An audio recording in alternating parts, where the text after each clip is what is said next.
Então, o primeiro evento, e eu diria o mais importante, que dá mais dor de cabeça, é o 2.500 processo trabalhista. Então, copiando lá do próprio manual, ele cita o seguinte: qual é o conceito, né? Então, ele registra as informações decorrentes de processos trabalhistas perante a Justiça do Trabalho e de acordos celebrados no âmbito das Comissões de Conciliação Prévia, CCP, e dos núcleos intersindicais, os NINTER. São duas situações que foram criadas há bom tempo atrás para desafogar a Justiça do Trabalho, permitindo que os acordos fossem feitos nos núcleos sindicais, tá? Isso existe, é válido. Nem sei, não confesso que eu vi pouca utilização, mas existe. E este evento, né, são prestadas as informações cadastrais e contratuais relativas ao vínculo, às bases de cálculo para recolhimento do fundo de garantia e da contribuição previdenciária do regime geral de previdência. Quem está obrigado a enviar? Todo declarante que em processos trabalhistas ou demandas judiciais, né, submetidas aos núcleos sindicais, for obrigado a reconhecer ou alterar informações relativas ao vínculo trabalhista, ou recolher fundo de garantia, contribuição previdenciária correspondentes, e a gente vai falar também do imposto de renda, que é no outro evento. Vou chamar atenção para alguns tópicos importantes aqui. Este evento deve ser enviado mesmo quando não houver contribuição previdenciária, fundo de garantia ou imposto de renda a recolher. Por quê? Qual é o grande objetivo aqui? O fisco quer saber, e já não é de hoje, tudo que transita no nosso bolso, seja ele tributável ou não.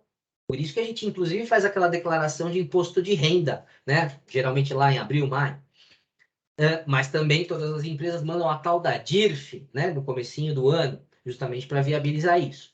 Vocês vão ver que a DIRF já está com os dias contados, mas a obrigação de declarar, não, está mudando, né? De ser anual para mensal. Então, você tem que informar, porque é a Receita que vai avaliar se tem imposto de renda a recolher ou não, mas temos outros impostos e contribuições no contexto. Então, frise-se. Vou falar mais vezes. O S2.500 tem que ser enviado tendo ou não contribuição a ser paga, a ser recolhida.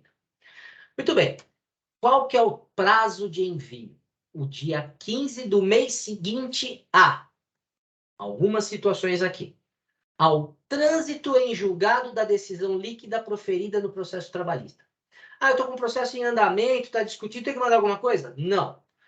Fiz acordo, homologou, teve sentença homologada? Sim. Aí você vai mandar no dia 15 no mês seguinte.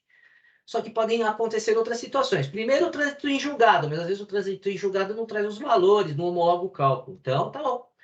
Da homologação do acordo judicial, do trânsito em julgado da decisão homologatória dos cálculos de liquidação de sentença ou essas mesmas situações que venham a ocorrer na Comissão de Conciliação Prévia ou no NINTER, ok?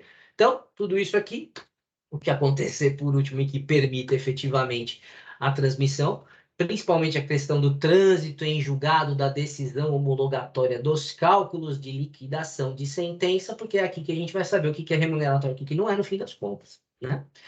Um item que colocaram mais recentemente aí no manual, que esse prazo pode ser antecipado para fins de cumprimento de obrigações decorrentes da decisão judicial. Então, cada processo é uma história diferente, ele tem que ser avaliado sempre individualmente, embora tenha uma regra geral. Dependendo do que acontece no contexto do processo, você vai para o lado A, para o lado B, para o lado C.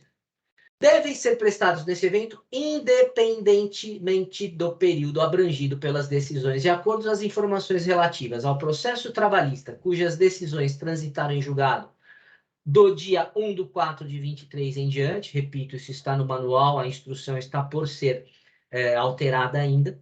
Acordos judiciais homologados a partir desta mesma data, processos cuja decisão homologatória dos cálculos de liquidação for proferida a partir desta mesma data, mesmo que o trânsito em julgado tenha ocorrido em data anterior, e os acordos nos âmbitos sindicais aí que a gente vem falar. Então, vamos imaginar que no dia 2 de abril a gente tenha uma sentença, um cálculo homologado, reconhecendo o pagamento de horas extras de janeiro de 1998 a abril de 2002. Absurdo o prazo que eu estou colocando aqui, mas vamos imaginar que seja isso. Você vai pagar no dia 2 de abril, como eu comentei, ou foi transitado e julgado dia 2 de abril de 2023. Tenho que informar ao E-Social, mesmo que seja esse período de 98 a 2002, Tem. Ah, mas esse período não tinha E-Social. Verdade. Tem. Porque você está pagando a partir do dia 1/4 de 23. Acabou. Daqui a pouco a gente destrincha um pouco mais do porquê disso, tá? Então, vamos lá. Quando a gente lê o manual do E-Social, tem uma pancada de itens ali procurando esclarecer todas as dúvidas. Que é o item de informações adicionais. Ele é enorme, então, em benefício do tempo, para introduzir o assunto, eu pesquei aqui alguns itens importantes que eu gostaria de destacar. Primeiro deles, e reforçando, este evento deve ser enviado mesmo quando não houver contribuição previdenciária, fundo de garantia e imposto de renda. Reforço, é obrigatório, mesmo que não tenha tributo a recolher ou contribuição. Este evento deve ser enviado pelo responsável pelo pagamento da condenação, ainda que não seja o empregador, como no caso da responsabilidade indireta, subsidiária ou solidária. Esse é o típico processo de terceiros, né? Então, se eu tenho uma terceirização de segurança, de vigilância, do refeitório, onde funcionários dessas empresas que eu contratei estão na minha sede, elas entram normalmente com processo trabalhista, quando entram, contra o empregador delas e contra a empresa tomadora de serviço. Se o empregador dela sumir e quem vai pagar é o tomador, adivinha quem é o responsável por envio da informação social? O tomador do serviço. E nessas recentes modificações do manual, eles destacaram também alguns itens que certamente foram objeto de dúvidas, né? Então, esse caso devem ser observadas algumas regras. Primeira delas, caso a responsabilidade seja compartilhada, tanto a empresa tomadora quanto a contratante direta, né, entre mais de um devedor, o valor das bases a ser informado deve corresponder à cota parte do declarante. Então, cada um com a sua proporção. Caso o vínculo já tenha sido declarado no E-Social pelo empregador principal, a matrícula a ser informada neste evento não precisa ser idêntica à já declarada anteriormente, o que é regra geral. Só vai ser uma exceção nessa situação em que houver uma responsabilidade compartilhada. Muito bem.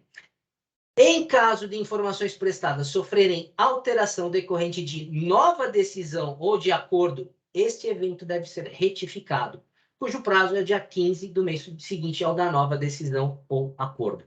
Então, pode acontecer que você homologou o cálculo, homologou tudo no meio do caminho por algum motivo, vai lá e faz um novo acordo, judicialmente aceito, você já mandou o EV, você vai ter que ir lá e retificar.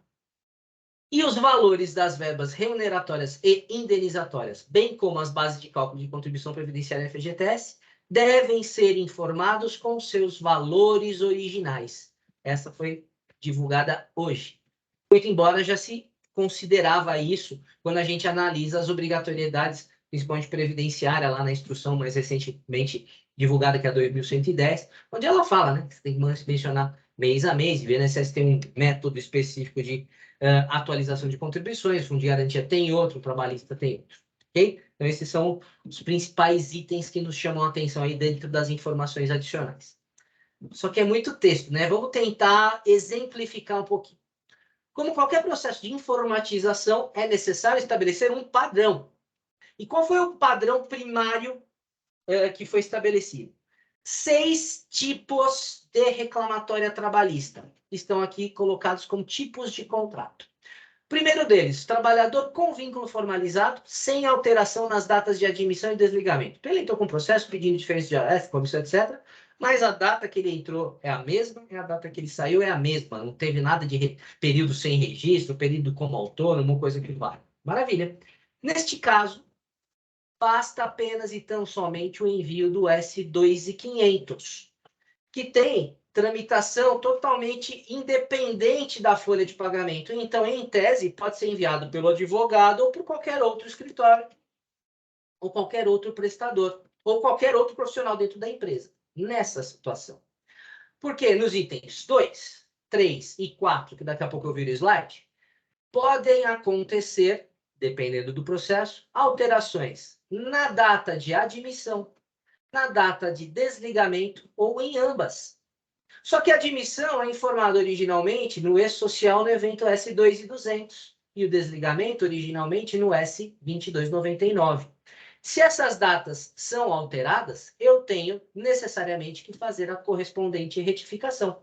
Então, se eu só tive alteração da admissão, eu vou lá no evento, vou retificar o evento 2200, informando que estou alterando em decorrência de uma decisão judicial, número do processo tal. O mesmo vale para o 2299.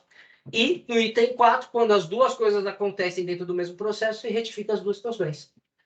Aí já complicou. Porque, embora o 2.500 possa ser transmitido até por um terceiro alheio à empresa, que cuide, por exemplo, só dos processos, o advogado, por exemplo, o 2.200 e o 299, admissão e desligamento, foi originalmente transmitido pelo RH da empresa, pelo escritório de contabilidade da empresa, escritório de folha da empresa. E aí tem que ter uma comunicação, porque não dá para retificar uma coisa que eu não sei nem que tem que ser retificada. Então, aí tem questões de comunicação no processo. Já os dois últimos códigos, você pode ter apenas no processo trabalhista o reconhecimento de vínculo do empregado. Vamos supor, você só assumiu o risco e contratou um funcionário sem registro. Trabalhou para você a vida inteira sem registro. Foi lá no processo, foi lá na justiça e falou assim, eu quero meus direitos aqui, né? Não tinha registro. O juiz vai lá e fala, ok, maravilha. Você vai mandar o reconhecimento do vínculo apenas e tão somente no S2.500, ok. Fechou. O mesmo vale se for o caso de um trabalhador sem vínculo. Entrei com o processo pedindo vínculo, não foi garantido o vínculo, porém foram garantidas diferenças de um trabalho sem vínculo, ou seja, eu era autônomo. Como tal, você também precisa enviar só o S2.500. Então, o primeiro padrão foram elencar esses 6 grandes tipos de processos trabalhistas.